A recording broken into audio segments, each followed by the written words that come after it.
todos aqueles que estamos querendo estudar, aprender cada vez mais com os ensinamentos de Jesus. Falemos sobre um tema que primeiramente calou fundo na minha alma, porque é uma busca minha, e eu acredito seja uma busca de todos. Então, em busca da luz.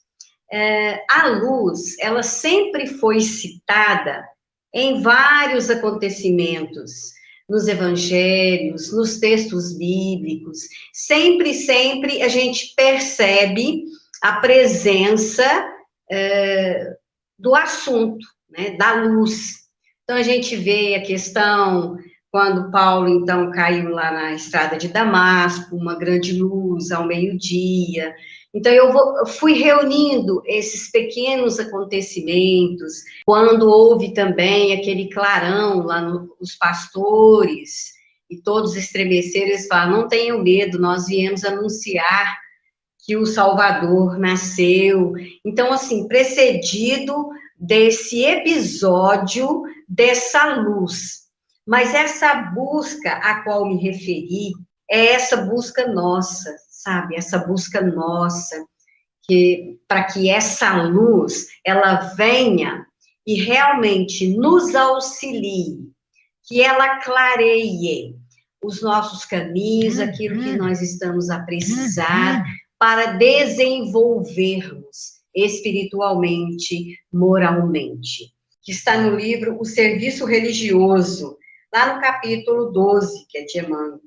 Então, ele diz assim, segundo o Espírito Emmanuel, a base da fé está nos primórdios da vida na Terra. Pode-se dizer, esclarece-nos ele, Emmanuel, que o primeiro impulso da planta e do verme à procura da luz não é senão anseio religioso da vida, em busca do Criador que lhes instila o ser. Então, nós vamos perceber isso que eu queria encontrar. Olha que maravilha! O início de tudo, para a gente perceber o quão é importante que tudo se faz com essa busca pela luz. Então, olha só onde está o primeiro impulso da planta e do verme. No início de tudo, o que a planta, o verme, então fazia? Procurava a luz. E isso representa, meus irmãos, o anseio religioso da vida. É como se a luz, ela fizesse parte, ela faz parte, não é? Por assim dizer, desse movimento religioso da vida, que é todo em torno da luz. A gente percebe a importância da luz do sol. Então, eu fui buscando todos esses dados para eu poder me conectar com aquilo que eu queria, que é essa busca pela luz. Então, Emmanuel, lá no livro A Caminho da Luz, porque aí me interessei, falei, A Caminho da Luz, encontrarei algumas coisas preciosas ali para compartilhar com meus irmãos. Na tela mágica dos nossos estudos, diz Emmanuel, lá na página 15 do livro A Caminho da Luz, destacam-se esses missionários que o mundo muitas vezes crucificou na incompreensão das almas vulgares, mas em tudo e sobre todos irradia-se a luz. Então, a gente percebe que a luz permeia todos os acontecimentos que envolvem os seres aqui na Terra, encarnados aqui. Depois a gente vai ver além dessa vida aqui também. Irradia-se a luz desse fio de espiritualidade que diviniza, traz essa parte divina para todos aqueles que aqui estão. Diviniza a matéria, encadeando o trabalho das civilizações. Então, as civilizações, ao longo do tempo, elas vão passando, vão permeando esses estágios de luz e sombra, mas é muito necessário a luz para clarear, para conscientizar, para trazer essa sedimentação, nós diríamos assim, encadeando, então, o trabalho das civilizações e, mais acima, ofuscando o écran das nossas observações e dos nossos estudos. Écran é uma superfície sobre a qual se reproduz a imagem de um objeto. Então, estão ali, né, aquelas imagens sobre os estudos, as observações. Então, ele diz que o écran das nossas observações e dos nossos estudos, vemos a fonte de extraordinária luz. Vejam, de onde parte o primeiro ponto geométrico desse fio de vida e de harmonia. Então, quer dizer que esse fio de luz começa quando desse encadeamento, quando desse equilíbrio, quando dessa harmonização, que equilibra e satura toda a Terra, numa apoteose de movimento e divinas claridades. Então, a luz, ela é esse, vamos dizer assim, é esse raio, esse fio condutor, né, que espalha vida, que espalha harmonia, que espalha energia boa. Nossos pobres olhos, olha como diz Emmanuel, nossos pobres olhos não podem divisar particularidades nesse deslumbramento, né?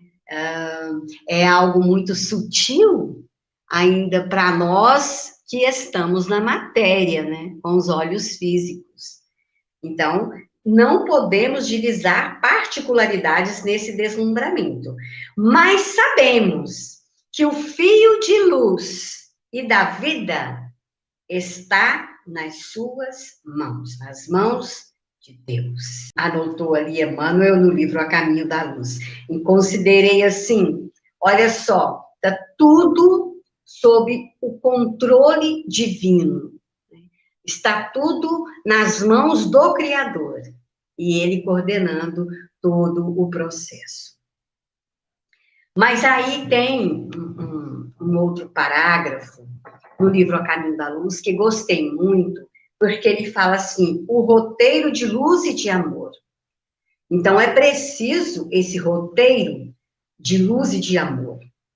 Mas voltemos aos nossos propósitos. Quais são os nossos propósitos de vida? A que viemos? Viemos em busca da luz? Eu acredito que eu vim em busca da luz, sabe? Para nortear os meus caminhos, nortear a minha existência, a minha história. E você também. Nortear o seu caminho, a sua história de vida. Então, ele diz, voltemos aos nossos propósitos. Cada um de nós tem um propósito de vida a realizar aqui no planeta, o qual Deus nos enviou. Cumprindo-nos reconhecer nos evangelhos. Olha, Emmanuel, então o roteiro de luz e de amor está nessa vigência dos evangelhos, e ele vê ali, então, nos evangelhos, uma luz maravilhosa e divina. Olha, que o ecoar incessante dos séculos só tem podido avivar e reacender. Então, a cada século que se passa, a luz continua sendo esse, vamos dizer assim, esse arsenal seguro para que nós possamos continuar a caminhada, para que não venhamos a nos enveredar pelos caminhos trevosos. É que eles guardam, eles quem? Né, os séculos. A súmula de todos os compêndios de paz e de verdade para a vida dos homens. Estão ali guardadinhos todos os compêndios, todas as histórias, constituindo o roteiro de luz e de amor, através do qual todas as almas podem ascender às luminosas montanhas da sabedoria dos céus. Emmanuel, livro Consolador, página 131. Leiam, meus irmãos. Eu gostei muito de saber. Quando ali no mesmo livro, o Consolador, nós vamos encontrar muito contento para nós entendermos a questão da busca pela luz. A necessidade imediata para todos aqueles que se decidem na direção do Espiritismo, que é o cristianismo redivivo, ele tem esse bojo, vamos dizer, é a do conhecimento. Então, primeira coisa, conhecimento e aplicação legítima do Evangelho. Então, é a necessidade imediata de iluminação. É a do conhecimento e aplicação legítima do Evangelho, desejosos de luz e evolução. Então, meus irmãos, é preciso que nós passemos, então, a manter esse roteiro, para que nós venhamos a entender o que nos aguarda. Porque, segundo Emmanuel, no livro O Consolador, ele diz assim: os fenômenos acordam o espírito adormecido na carne, mas não fornecem as luzes interiores. Por quê? O fenômeno, ele chama atenção, fora necessário, toda aquela questão dos fenômenos de Heidesville, né, das mesas girantes, para quê? Para acordar a carne. Aqueles que viviam da materialidade, que tinham que ver, não é? Para acreditar em algo. Eram episódios onde os espíritos se faziam manifestar para, como que dizer, estamos aqui. Eles acordam a carne, mas não fornecem as luzes interiores. Mas por quê?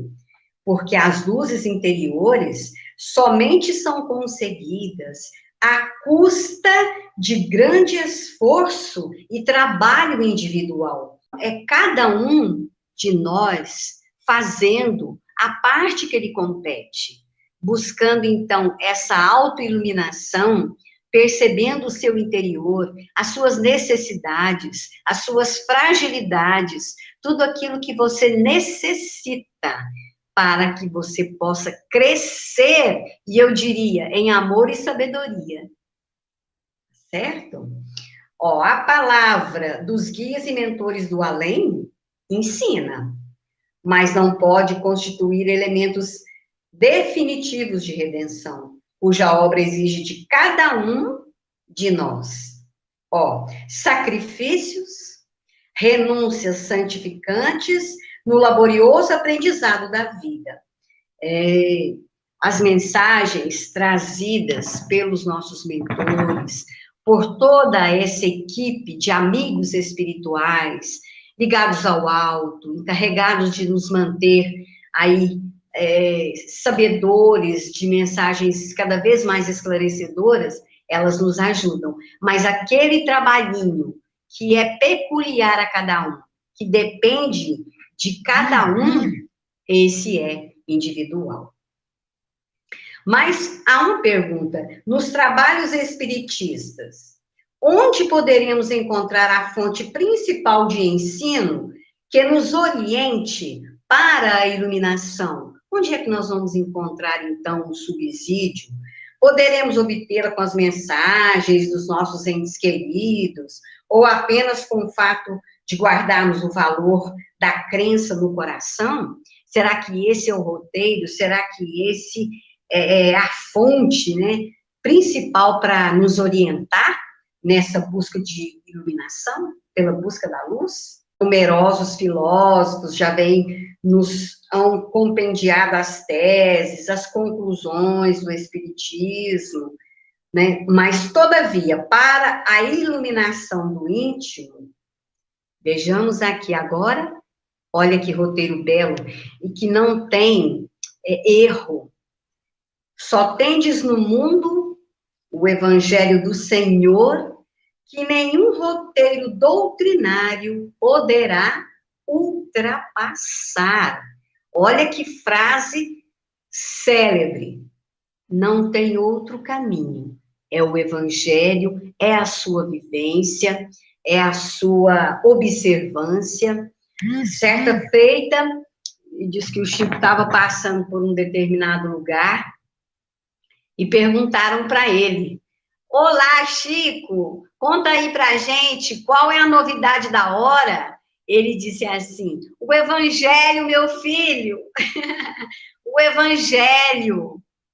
Entendemos? Muitos pensam, não, mas está ultrapassado já o evangelho, as palavras, muito tempo já se passou. Elas são atualíssimas. Basta que nós nos detenhamos no estudo, que nós vamos encontrar verdadeiras pérolas a nos auxiliar, a nos trazer sustentação, porque é o que nós mais buscamos, é a sustentação no Evangelho do Senhor. Então, não poderá ultrapassar. O Espiritismo, em seus valores cristãos, possui finalidade maior do que a de restaurar a verdade evangélica para os corações desesperados e descrentes do mundo. Então, ele vai falar a respeito das teorias, dos fenômenos, ele vai dizer das filosofias terrestres, mas com a obra definitiva do Espiritismo, é a da edificação. Olha só, vamos parar um pouco aqui. Então, o que é importante aqui para nós? Além das filosofias terrestres, é a edificação da consciência profunda no Evangelho de Jesus Cristo. Então, edificação, essa construção da consciência profunda. Então, o Evangelho, ele não vai mais ser apenas palavras que saem da boca, mas aquelas que fazem uma verdadeira revolução no nosso interior, sabe? É uma conscientização profunda do que seja o Evangelho, de que traz as suas palavras a nos consolar. Então, o plano invisível, ele poderá trazer muitas mensagens para nós, comovedoras, convincentes dos nossos bem-amados. Poderemos guardar os mais elevados princípios de crença no vosso mundo impreciso. Só o trabalho de autoevangelização, porém, é firme e imperecível. Então, evangelizemo-nos. O que seria isso? Viver mais o evangelho na intimidade. Nós diríamos assim, é um movimento comportamental pautado no evangelho, para você ser real com você mesmo, sabe? Para que aquilo se torne algo natural em você, uma vivência evangélica natural. Você já se conscientizou do evangelho, você, por assim dizer, você concorda com as palavras do evangelho, você já as testificou na sua alma, você já percebeu o benefício que ela traz para você. Então, só o trabalho de autoevangelização, porém, é firme e imperecível. Só o esforço individual no Evangelho de Jesus pode iluminar. Então, nós estamos buscando a luz. Então, só o esforço individual no Evangelho de Jesus pode iluminar, engrandecer e redimir o espírito, para que ele se torne cada vez melhor, porque a nossa melhoria espiritual, enquanto espíritos encarnados aqui, é o mais interessante para a nossa trajetória. Porquanto, depois de vossa edificação, com o exemplo do Mestre, alcançareis aquela verdade que vos fará livres. Não é? São palavras textuais do Cristo? A verdade vos fará livres. Por quê? Porque ela esclarece, porque ela coloca tudo nos seus devidos lugares, você já se conscientizou, então agora é viver essa liberdade, mas sabendo, né, da responsabilidade de se estudar e viver o Evangelho. E aí perguntamos, há uma diferença, então, entre a crença, né, a crença que nós professamos e a iluminação? Todos os homens, meus irmãos, na Terra, ainda os próprios materialistas, aqueles que são considerados como aqueles que não creem em nada, são materialistas. Creem, até eles creem em alguma coisa. Todavia, são muito poucos os que se iluminam. Olha a diferença. Olha só, o que crê apenas admite. Então, eu creio, eu admito, eu sei que é verdade, eu estou estudando, eu estou avaliando as mensagens do Evangelho. Você crê, você admite. Mas olha só como diz Emmanuel aqui. Mas o que se ilumina, o que ele faz? Ele vibra e sente. Então, é diferente. Quando você consegue se auto-iluminar, consegue realmente aquela conscientização do Evangelho, sabe? Tudo que você passa na vida, você imagina, mas eu estou vivendo dentro do Evangelho. Eu sei o que está acontecendo.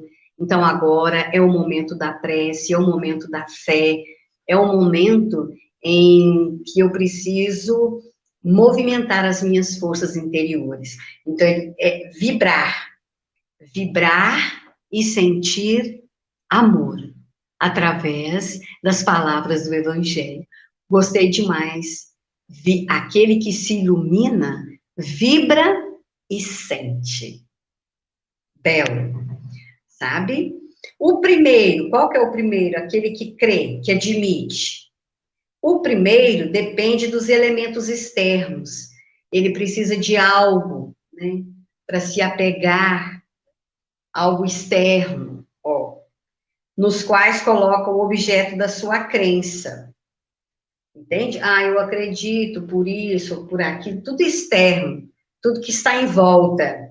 O segundo, aquele que vibra, aquele que se ilumina, que é aquele que vibra e sente, ó, é livre de influências exteriores.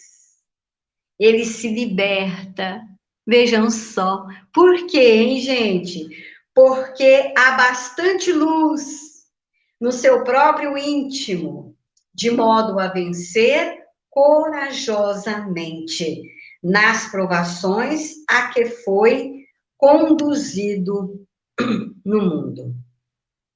Então, aquele que se auto-ilumina, aquele que busca realmente vibrar, sentir o Evangelho. Nós até lembramos assim, quando Lívia falou para Paulo, né? Ama, serve, perdoa, trabalha. E nós diríamos, ilumina-te, não é? Ilumina-te, vamos nos iluminar interiormente. É por essa razão que os espiritistas sinceros devem compreender que não basta acreditar no fenômeno ou na veracidade da comunicação com o além, que não basta apenas, ó, para que os seus sagrados deveres estejam totalmente cumpridos, pois a obrigação primordial, isso eu diria que é para todos nós, né, para todos nós, estudantes do Evangelho, candidatos a essa autoiluminação, é o esforço. Ele é muito bem visto, eu diria, aos olhos de Deus, aos olhos de toda uma equipe espiritual que nos dá assistência aqui para a existência. Então, ele diz que a obrigação primordial é o esforço, o amor ao trabalho. Então, quando eu percebo, eu vejo alguém que trabalha na seara do Cristo, com amor, com dedicação, faz aquilo porque gosta de servir, ele se sente feliz, ele se sente realizado. Então, eu percebi aqui o exemplo. Ó, é o esforço, o amor ao trabalho, uma coisa também muito importante para todos nós. É a serenidade nas provas da vida. Porque muitas vezes as provas se nos chegam tanto quanto pesadas. Muitos de nós outros poderemos pensar assim. É uma provação pesada, difícil, são perdas, são complicações, são enfermidades atrozes, são separações, são discussões, dissensões entre filhos, pais, mães, serenidade nas provas da vida, o sacrifício de si mesmo. Muitas vezes nos sacrificarmos, mas santificando, que é a palavra que o Evangelho usa, né? Sacrificando o seu ego para santificar o seu espírito em torno dessa luz maior, que é o amor de Deus. De modo a entender plenamente a exemplificação de Jesus Cristo, buscando a sua luz divina para a execução de todos os trabalhos que eles competem no mundo. São movimentos que nós poderemos fazer, né, nessa busca pela luz, para que nós, então, venhamos a nos iluminar. Outra, vai fechando o raciocínio Emmanuel, ele diz assim: reconhecemos, pois, que na atualidade do orbe, toda iluminação do homem, toda, é a palavra que Emmanuel usa, toda a iluminação do homem há de nascer, antes de tudo, onde mesmo? Do sentimento. Quando Jesus pronunciou a divina palavra amor, os povos estremeceram, e os mártires ébrios de esperança desceram ao circo e ali deram suas vidas por amor a Jesus. Então, é o amor que ele fala, que o amor resume toda a doutrina de Jesus. Não o amor no sentido vulgar do termo, que são palavras textuais do Evangelho, mas esse sol interior. Por isso que eu digo que é tudo em torno da luz, em torno do sol. Então, é esse sol interior que condensa e reúne em seu foco ardente todas as aspirações transcendentais da alma. Então, nasce do sentimento, porque a gente passa, somos seres recém-saídos do instinto, estamos passando aí pelas emoções para alcançar o sentimento. E o ponto mais alto do sentimento é o amor. Está lá no capítulo 20 do Evangelho segundo o Espiritismo. Reconhecemos, pois, que na atualidade do orbe, toda a iluminação do homem há de nascer, antes de tudo, do sentimento. Sentimento purificado, sentimento instruído, sentimento elevado, não é verdade? O sábio desesperado no mundo deve volver-se para Deus. O sábio desesperado do mundo deve volver-se para Deus, como uma criança humilde, para cuidar dos legítimos valores do coração, porque apenas pela reeducação sentimental nos bastidores do esforço próprio se poderá esperar a desejada reforma das criaturas. Haveremos de alcançar porque nós precisamos ainda legitimar dentro de cada um esses valores do coração. A bondade, a benevolência, a indulgência, a paz interior, capaz de nos ajudar a apaziguar os outros, porque para apaziguar o outro é preciso estar apaziguado, é preciso estar em paz. E ele vai dizer aqui uma outra coisa que eu gostei demais, que foi o toque da alma. Emmanuel, sempre Emmanuel. Ó, que significa o chamado toque da alma, o qual tantas vezes se referem os espíritos amigos? Quando a sinceridade e boa vontade se irmanam, andam juntos, dentro de um coração, olha só o que poderá acontecer. Boa vontade, sinceridade, verdade, verdade dentro. Faz-se no santuário íntimo. Então, quando a sinceridade, a boa vontade, dão-se as mãos ali num coração, faz-se dali um santuário íntimo. Olha, então é um lugar, um templo, né? Um templo de Deus. A luz espiritual. Então começa essa luz espiritual se fazer presente para a sublime compreensão da verdade. Esse é o chamado toque da alma, impossível para quantos perseveram na lógica convencionalista do mundo, ou nas expressões negativas das situações provisórias da matéria, em todos os sentidos. Fica uma pergunta para nós, será que tem um tempo determinado? Será que eu preciso, em 2 anos, na presente reencarnação? Qual seria, vamos dizer assim, o tempo para que essa autoiluminação aconteça, para que eu alcance, né, para que eu chegue nessa luz?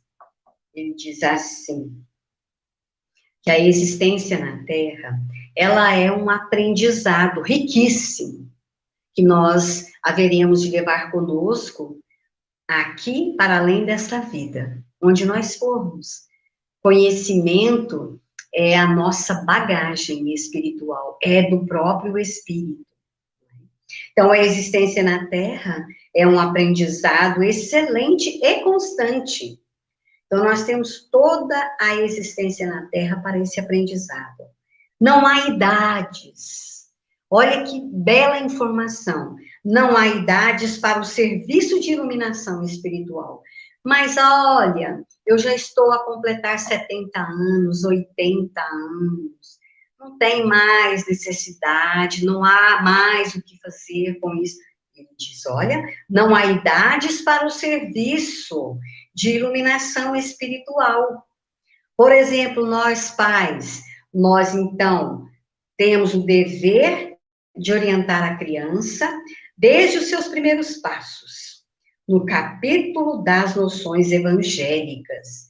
Então, todo aquele que é pai e mãe, ele tem essa responsabilidade de encaminhar os filhos que Deus lhe confiou às primeiras noções do evangelho, né? Para isso, nós temos as aulas de evangelização, tudo preparado para as crianças, a despeito da sua idade, do seu entendimento. E outra coisa, e a velhice? A velhice não tem o direito de alegar cansaço orgânico. Nossa, quando li isso aqui, pensei, meu Deus, a velhice não tem o direito de alegar o cansaço orgânico em face desses estudos de sua necessidade própria. Então, é de cunho próprio, íntimo. Seja que idade for, você tem o seu serviço a fazer. É certo que as aquisições de um velho, em matéria de conhecimentos novos, não podem ser tão fáceis como as de um jovem.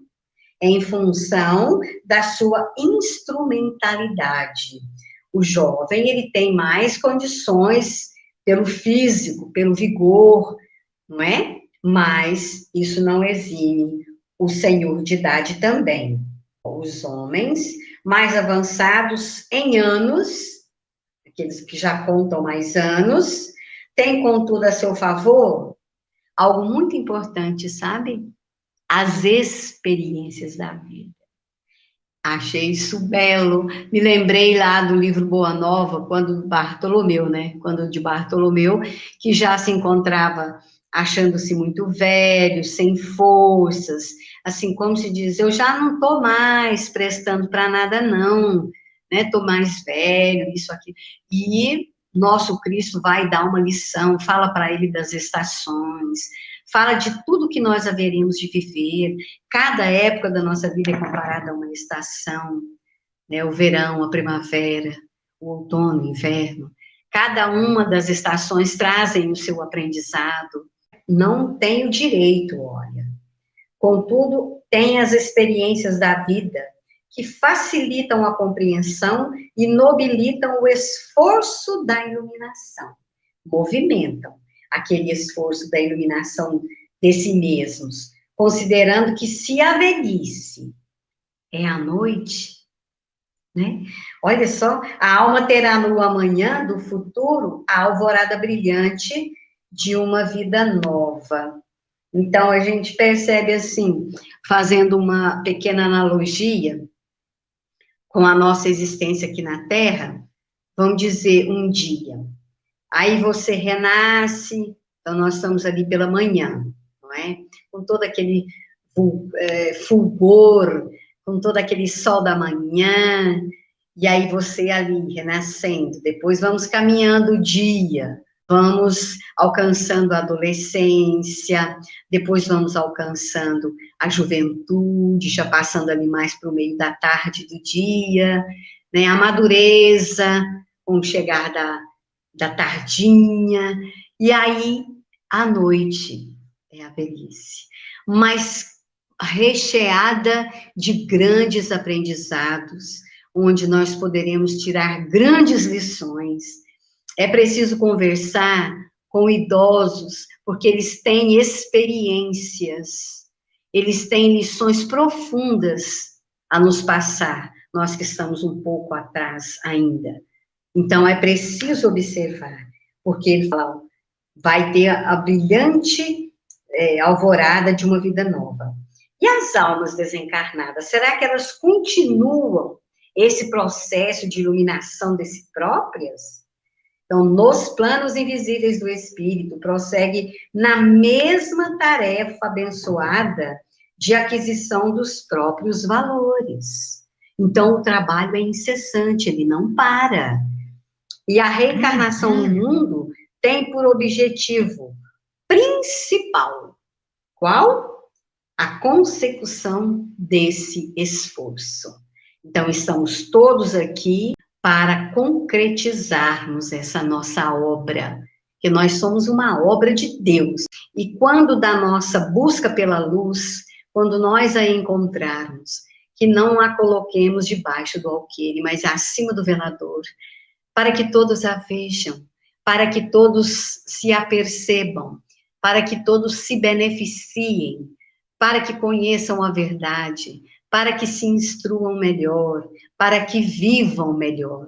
Me lembrei também de um videozinho que eu vi a respeito do profeta Daniel, que foi uma pequena passagem que eu pude observar. O profeta Daniel foi jogado numa cova, onde teria um leão extremamente faminto, que não comia há dias.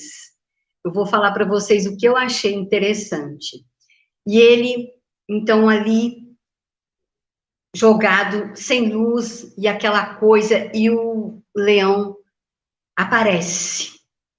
O leão aparece, mas nem aí o profeta Daniel, ele se deixa abalar na sua fé.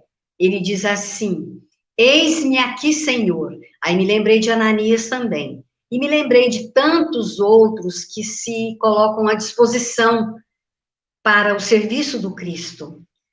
E aí, quando o profeta Daniel diz, eis-me aqui, Senhor, sabe, com aquela fé, aquela certeza na alma, aquela confiança irrestrita em Deus, porque a conexão era grande e o leão se aproximando, é quando ele vê uma grande luz no fundo, assim, e essa luz vem caminhando e vai até o leão, acalma o leão, e ali acontecem coisas maravilhosas. Por quê? É o sinal da fé que a gente deve albergar na alma, e é um exercício diário, com todos os, vamos dizer, o material que a gente tem, né? Mas é continuar acreditando firmemente, e que tudo vai dar certo, e que nós haveremos de encontrar essa luz. Vamos lembrar Jesus, vós sois luz, brilha a vossa luz, não é? Brilha a vossa luz, seja o evangelho ambulante, seja o evangelho vivo. Então é isso que eu desejo para todos nós nessa noite, que sejamos luz, que sejamos cartas vivas do Cristo, onde nós formos. Ok, meus irmãos?